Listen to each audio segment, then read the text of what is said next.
There is no cure for cystic fibrosis, but a debate is being held in Parliament tomorrow to discuss access to a drug that targets the condition by slowing down lung damage. Well, despite years of campaigning, Orkambi isn't actually available on the NHS and costs some families who pay privately more than £100,000 a year.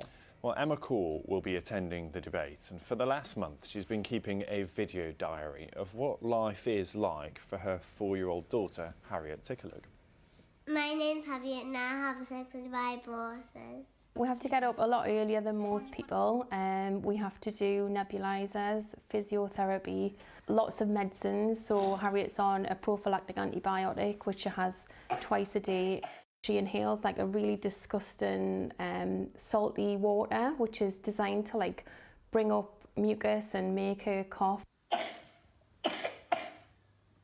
Every time she eats, she's got to have enzymes called creon, so anything that's got fat in. Come on. 13. We make up all our own medicines. We have to make up things that go in the nebulizers. You know, we've done every single thing that we can. You know, I want to be able to say to Harriet when she's older that I gave it 100%. You know, we tried everything we could to try and sorry. Her lungs aren't the same as every other 4-year-old. There are signs of lung damage and deterioration. So naturally as a family that was horrendous to deal with. To get our hands on some precision medicine that's going to actually address the root cause and, you know, hopefully lessen the treatment burden and improve Harriet's quality of life in the future would be, you know, the dream. That's Emma Call there with that video diary of what life is like for her 4-year-old daughter, Harriet. Well, with us to discuss this a little more is Lucy Baxter, who has cystic fibrosis. She's in our studio in Plymouth. And also Dermot MacDonald, who is the lead organiser at Just Treatment. That's a patient campaign group. Good morning to you both. Lucy, we'll come to you in just a second. Dermot, I'm interested, first of all, in if you just give us a sort of background to what this drug could provide, because in many cases this could solve a lot of the problems, couldn't it? But not all. Yeah, absolutely. So I think it's important to say this isn't a silver bullet, it's not a cure, and it won't work for all patients, but for many patients who've got cystic fibrosis in the UK, it could have a real life-changing effect for them. The patients where we have seen they've been able to get access, it's really changed their lives. What difference would it make day to day? So it's much about how they can increase their lung function, makes it less likely they're going to get infections, makes it less likely patients have to go to hospital to get treatment and care, and really just makes life much, much better for the patient and much better for their families. Hi there, Lucy, it's Victoria. I'm interested in your perspective on this because you've been managing this condition since you were sort of 2 years old and you are not on these drugs.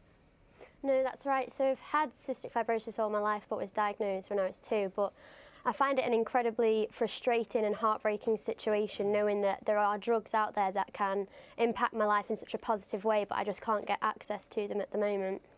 So do you support the campaign to bring them to England? Yes, absolutely. I think that with the ongoing talks, it's fundamental that the drug company and NHS England just sort a deal out so we can have these drugs as soon as possible, because there's people who are dying and there's people who are getting more ill due to just not being able to get hold of them. And Dermot, so explain for us, if you will, what is the sticking point? What is the hurdle? Because it's about more than cost, even though cost is a huge issue here, isn't it? I'd say the core of the problem here is the price that the American drug company Vertex are trying to demand from the NHS. They've got a monopoly on this medicine. It means that nobody else can sell it. And so when they ask for £104,000 from the NHS, they're kind of holding the lives of patients like Harriet that we saw in that piece before to ransom, and they're holding the NHS to ransom. And so we've been asking for them to charge a fair, reasonable price to the NHS, but over 3 years of negotiations, they've refused to drop the price to something that the NHS can afford. I mean, this is a frequent issue, isn't it? That drugs companies say, look, without that money, they can't invest in new drugs. They can't do the research and the time and effort that it takes to come up with these breakthrough drugs. You know, it costs a lot of money. Why would they offer it more cheaply? Well, I think in all of these situations, you need to be able to strike a balance between what is a fair profit for a company and what is going to help people to get access to our National Health Service's treatment. And at the moment, what we're seeing is that the priorities of this company are just about getting the highest possible price and the highest possible profit, and it's putting the lives of NHS patients at risk. Lucy, I wonder what you hope to achieve and what you want to come out of tomorrow's debate. It's hard to say because I'm aware that the conversations being had are very slowly taking place, but I'm trying to remain hopeful, and I do hope that the Orkambi and all the drugs that are coming in the pipeline will become available from this talk, because it's hard to hear that they're putting a price on my life and other people's life with CF. That's quite hard to hear. And Lucy, you already follow a pretty lengthy daily treatment plan, don't you? I wonder if you can give us a sense of what that currently involves and what difference Orkambi would make to that. Okay, so in the morning and in the evening I do about 1 to 2 hours of treatment a day, which includes chest physiotherapy, inhaled antibiotics, exercise regimes just to keep my chest and my lungs going so I can breathe easy. A lot of tablets, around 50 to 80 tablets a day depending on what I do. So it takes a lot of time and energy before I even do things that normal people my age would do. And then Orkambi would probably halve or reduce a lot of those sort of tablets and medical regimes I have to do, and it would improve my energy and my sort of overall health generally. So it would reduce a lot of what I have to do now, yeah.